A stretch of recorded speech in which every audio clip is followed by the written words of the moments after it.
What's going on, y'all? Welcome back to another episode of The Jump. A little reaction podcast for you all. Post day one of the NCAA tournament, the best postseason in all of sports. So, today was absolutely incredible. I'm just going to run through the games, how ESPN has them offered. I don't think they're chronological, though, because, Louisville's down there. So, I'm just going to run through these and kind of hit on whatever I feel like doing. Currently, Texas Tech is still playing. They just pulled away a little bit, as much as they have in the second half, up 7 with 5:56 left. And if they can kind of keep this going, then they'll cruise and get away with a win here. So, to start out, Houston beats SIU Edwardsville 78-40. This one was obviously getting the massive lead. It was 52-24 at half, and then I was watching it at work. Even when the reserves come in, all the starters are out sitting on the sideline. The energy is still it's the culture, and that's what happened. I mean, the energy. They're still doubling, diving on the floor for everything, while they're up like 30 something, and so that was the story of the game. SIU Edwardsville never had a chance at all. Next one seed was Auburn. The next one seed listed on here, whatever. 83-63 final. This one was closer than this. Auburn wins the second half by 10, so it makes it look a little bit better. But they go into half up 10, but it was really like led by like 2 or 3 with like a minute left. So that one got super interesting for a while. Miles Kelly had another good game. He played good in Rupp against Kentucky.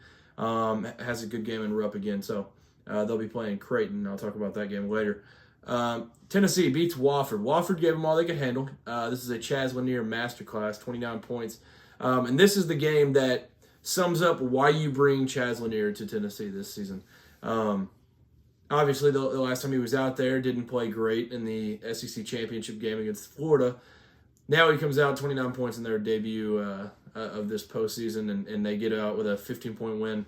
And Wofford played well. Like I can't just like preach that enough. I mean, they played really, really good. They ended up losing the second half by 6, so it was a little bit closer than you would think. But Tennessee, big win. They get the win and get to move on. And the way UCLA looked tonight, it could get a little bit interesting. St. John's wins by 30, but good Lord, it was not that. They win the second half 50-25. RJ Lewis was the only one in the first half that it felt like could figure it out. Zuby figures it out. And early on, especially, you think the trash cans might have to get ready. Omaha goes up 7-0 to start this game. And even after St. John's kind of responds, Tino calls a timeout, and they get going again. They're still in there battling, 33-28 at half. And St. John's, they pulled away because of defense. Like, the defense, some three-point shots going in. Ruben Prey smacked one when he was like 2 for 15 on the year, and he's just pulling it like he's like Klay Thompson, like he was the most comfortable three-point shooter of all time. Everybody was hitting for him in the second half, and that was kind of the difference. It was defense, three-point shots. I don't know how many threes they ended up hitting as a team. Let's see. Team stats. They ended up hitting 14. I think that tied their season high. So that was kind of the story of the second half. 30-point victory for the Johnnies as they go forward. Wisconsin. This one, it was interesting early, but you could kind of tell the whole time this is one of those that, in my opinion, you knew that Wisconsin was just going to pull away at some point. Blackwell played amazing. Tanje didn't start out great. He ended with 15. Not the most efficient, like 15. He had 9 free throws, but it was kind of he got to the line. He was getting fouled, and that was kind of his game. But Blackwell was really the one that took over for Wisconsin, and this Wisconsin BYU game is going to be incredible in the round of 32. We are blessed. High Point Purdue. This was also another one that was close for a little bit. Trey Kaufman-Wren, the way that he's been playing for Purdue recently, like I know he didn't make an All-American team. He didn't even make it on my honorable mention team. Or wait, I feel like I did sneak him on there. I might have snuck him on there. If I didn't, he should be. especially how he's been playing recently. He's been playing so good. Obviously, Braden Smith did the Braden Smith things, but High Point gave him a little bit, and Purdue gets out with a 12-point win, 75-63. And yeah, they get out of there with a tough little victory. Texas A&M beats Yale 80-71. This was literally, it felt like Texas A&M was up 9. It feels like they started up 9-0, and then that was the score the entire time. So they led by that like the whole game, and that was kind of the story of it. Pharrell Payne off the bench though. This is the reason why I felt the need to talk about this one. 25 minutes off the bench, 25 points, 10 rebounds.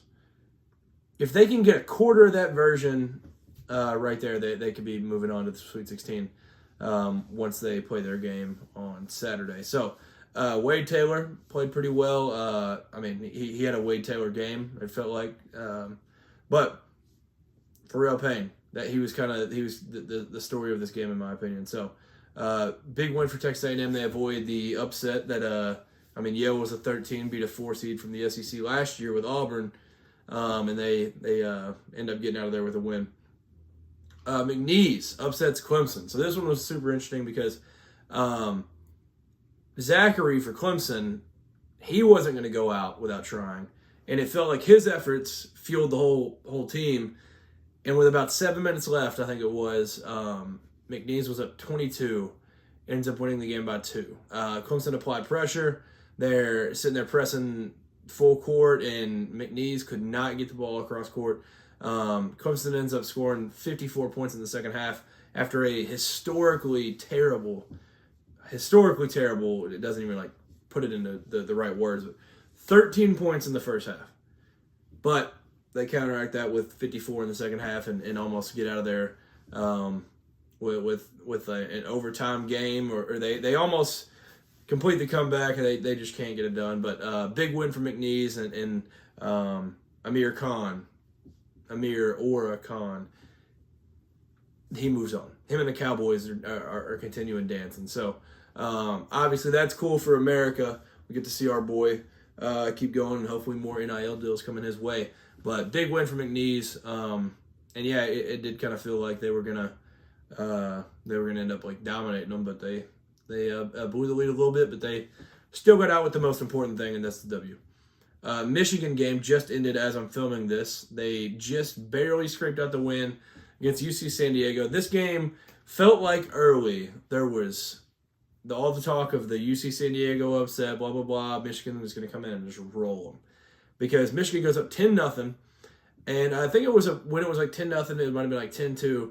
There was a possession where Vlad Golden goes and closes out, forces a missed shot from 3.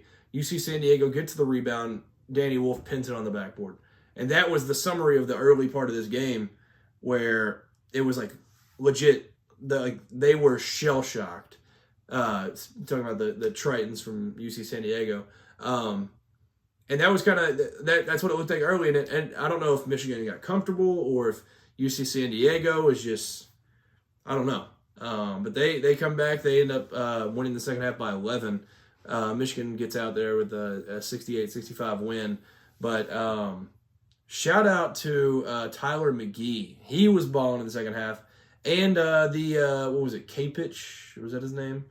I want to get his name right because these two dudes were balling. Yeah, Norden K-Pitch. He only had 15, but like he was balling. And obviously Tate Jones is the one that people know, honorable mention on my All-American list. But those guys, shout out to them. Trey Donaldson, he ends up hitting that big 3 late. That didn't seal it. Obviously, they still had a chance to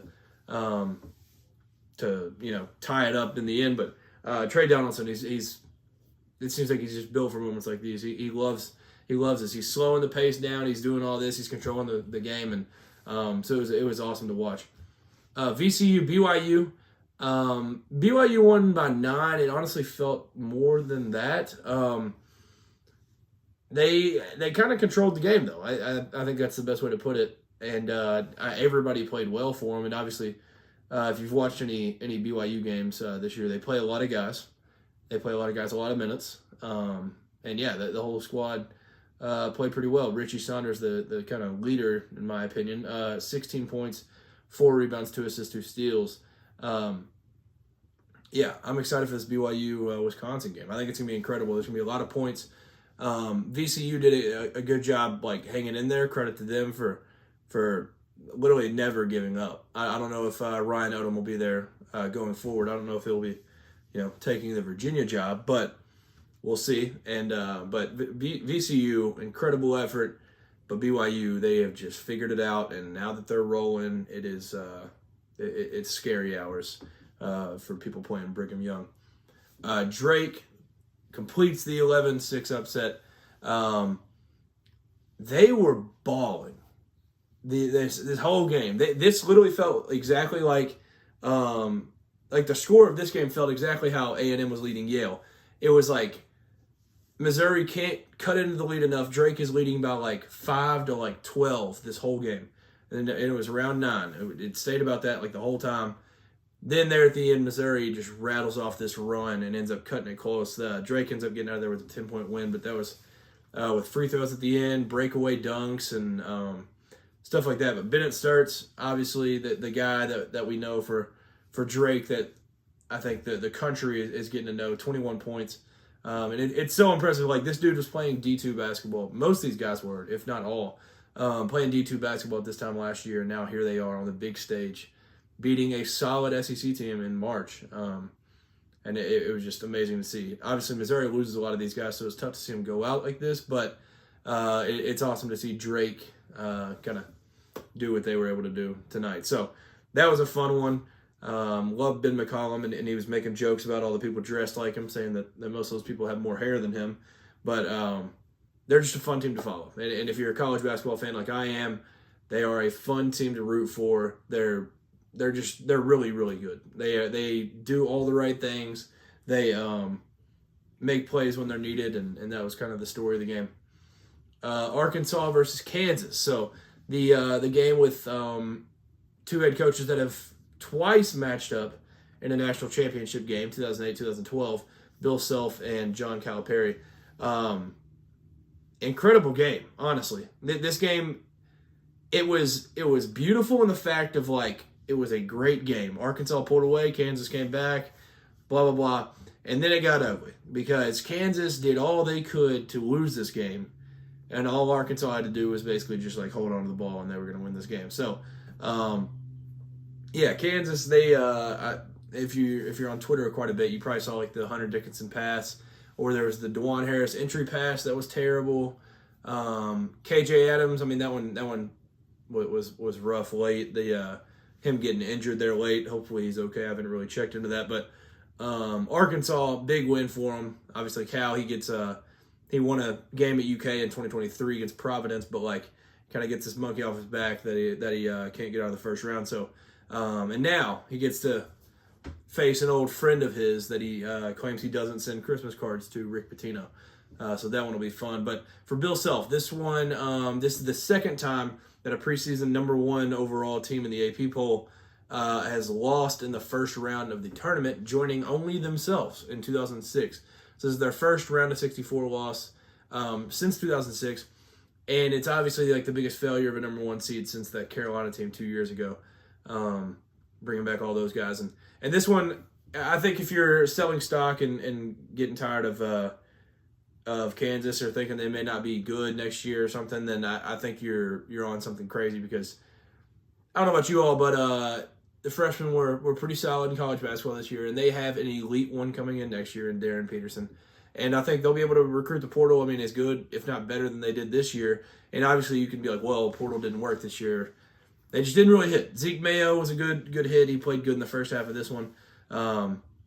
But I mean, losing Hunter, losing DeJuan, I think they'll lose KJ. I don't really know, but they'll lose a lot of guys. Obviously, Hunter's finally gone. I've never hated Hunter the way the overwhelming opinion has, but like, I've never hated him.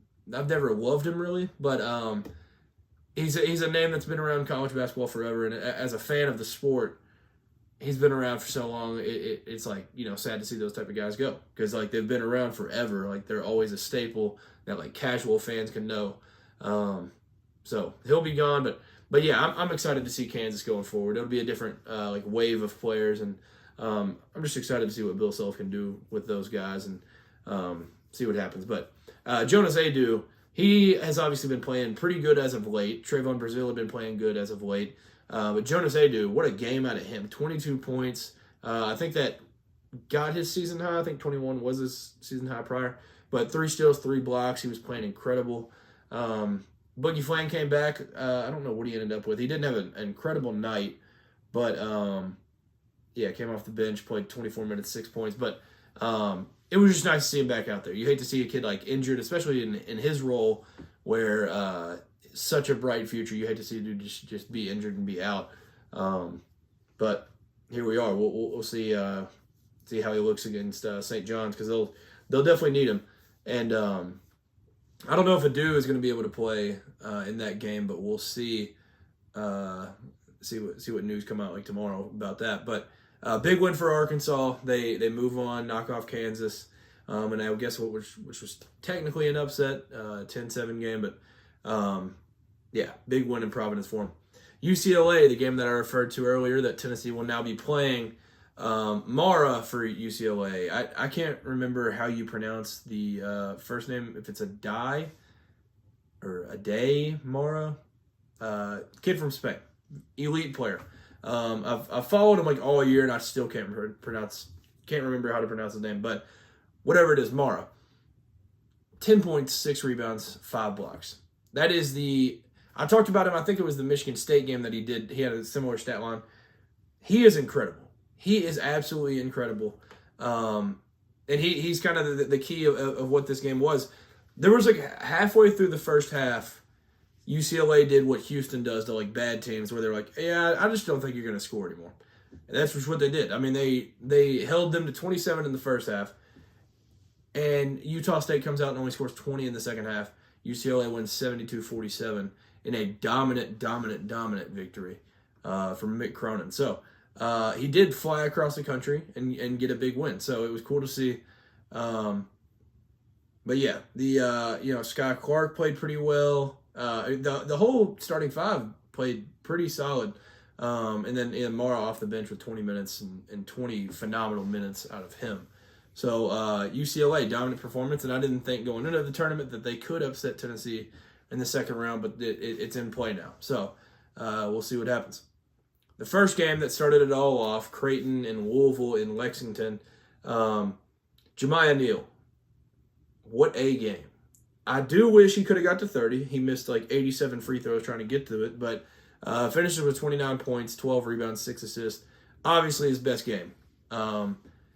I do think that was probably not on Louisville's like bucket list of like, all right, we gotta check these things off. Try to slow down Ryan Kalkbrenner, which he was unguardable at moments. Slow down Stephen Ashworth maybe, which he was just incredible too. And then Jemiah Neal comes out 29, 12, and 6. So he was balling. Stephen Ashworth shoots 4 for 8 from 3, finishes with 22 points. Played every minute in the game. It was that trio that did it. And there were spot minutes from some other guys that got in there. But, super impressive performance for Creighton.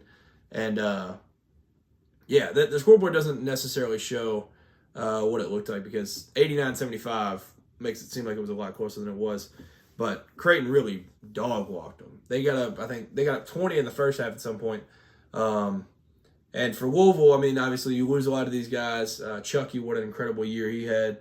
6 assists, 22 points in his final game. Terrence Edwards, I believe, is gone. Javon Hadley, I think, can come back maybe. But Rain Smith is gone. Obviously, I hated to see him injured, comes back and gets injured again. You could already tell he was a little banged up, like trying to play on it, put weight on it, but and then he gets hurt in the game. Hate to see that, especially in your last collegiate game. So prayers for him. Obviously, it got a little hectic. Pat Kelsey got his first technical as the Louisville head coach, and then water bottles were thrown on the court, so that was fun, doing their best Tennessee impression. The last game I need to mention before, Texas Tech's pulling away. But Gonzaga, Georgia. There's not a whole lot to say. Caleb Battle played a great game in I guess it was his first tournament game because he was Temple. What was he? Pepperdine? Whatever he was. I think it was his first tournament game, but 24 points, 8 rebounds for him. Asa Newell played really good. I thought he was forcing shots at certain points, but I mean, they were down a ton. So, and obviously this game started out horrible. When you're down 21 at half, not a good look. This was also, I think they started out like 25-3 was the score that I posted on Twitter. This was just dominance. This was Mark Few in March, and this was just Gonzaga doing what they do. And we'll see if they can continue their Sweet 16 streak. I think they've made like 7 straight. So they get to play Big Bad Houston. I'm can't wait for that one. That game's going to be absolutely amazing. So they got a tough path to get there, but I do think Gonzaga was probably the most underseeded team in the tournament, and that wasn't necessarily fair for Georgia, a team that's seeking their first tournament win since 2002. Not necessarily fair for those guys, but yeah, big win for Gonzaga. Absolute dominance from start to finish in that one. So incredible game there. And then finally, this one is 81-70 right now. Texas Tech leads UNC Wilmington. So barring an insane ending, Texas Tech will get out of here and escape what would have been a massive upset. So big shout out to Hodge. What was his first name? Hodge for UNC Wilmington was, Nolan Hodge. He was absolutely balling. He only averaged just 7 points a game, but he's got 18 in this one. And he's hit some difficult shots. And he's kind of been the guy that they've been leaning on for the Seahawks in this one. But JT Toppin, another day, another double-double, 12 and 11 for him. Darion Williams, he was kind of the one in the second half that I thought was the one that was like the kind of veteran leader where he was like, no, we're just not going to lose this game because he'd just go get a bucket whenever. But yeah, this one, this was a little bit of a scare, but they got out and no Chance McMillan tonight. So that was a little worrisome, and that's probably part of the reason why it was such a close one. I didn't realize Elijah Hawkins was this close to a triple-double, 14 points, 10 assists, 9 rebounds. So what a game for Elijah Hawkins. Texas Tech will escape with a W and move on, and that's a team that I'm very high on, so I'm glad they did not end up going out early. But, hopefully Chance can come back and this team can get rolling because I think their ceiling is high as anybody. So I'm excited for that one. Any last things before I hop off here? Can't wait for tomorrow. I cannot wait. I don't know if I'll be able to do this every single day, but I would do this as much as possible because, I mean, you all know me. I am a college basketball sicko, so I want to talk about it, and I hope you all want to hear about it. And I'd say if you're tuned into this podcast, then you are also a sicko. Yeah, lastly, John Calipari and Rick Pitino, with that being the matchup that we're getting Saturday, Cal is 13-10 all time versus Pitino. These are two guys well over 800 wins in their career, almost to 900. They've both made, Cal's made 6 Final Fours, Pitino's made 7 Final Fours. Pitino's got 2 championships. John Calipari's got 1 championship. Cal's got 4 more tournament wins than Pitino. These are 2 absolute legends and obvious Hall of Famers, and I cannot wait to see these guys roaming the sidelines. And it was must-see TV right when the game ended because, like, you knew Pitino, they were going to ask him something about Calipari and their long historic rivalry. But all he did was shower him with compliments. So he said, early on we couldn't rebound in this game against Omaha, and if we rebound anything like that, then and he said, well, you got out of here not rebounding well. We won by 30. If we do that against Arkansas beat us by 30.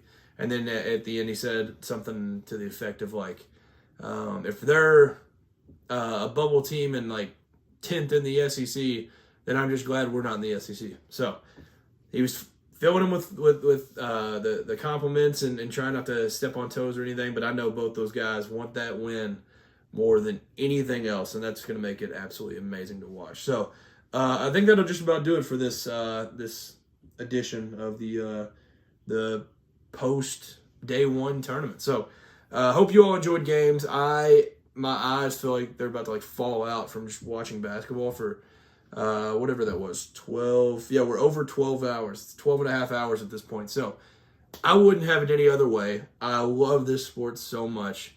And big day tomorrow. So I hope you all are excited. And yeah, I don't know if I'll be able to do this every single night. It'll depend on my schedule, what's going on, and just whatever's happening. So thank you for tuning in. Thank you for listening if you're on podcast. Thank you for everything. Peace.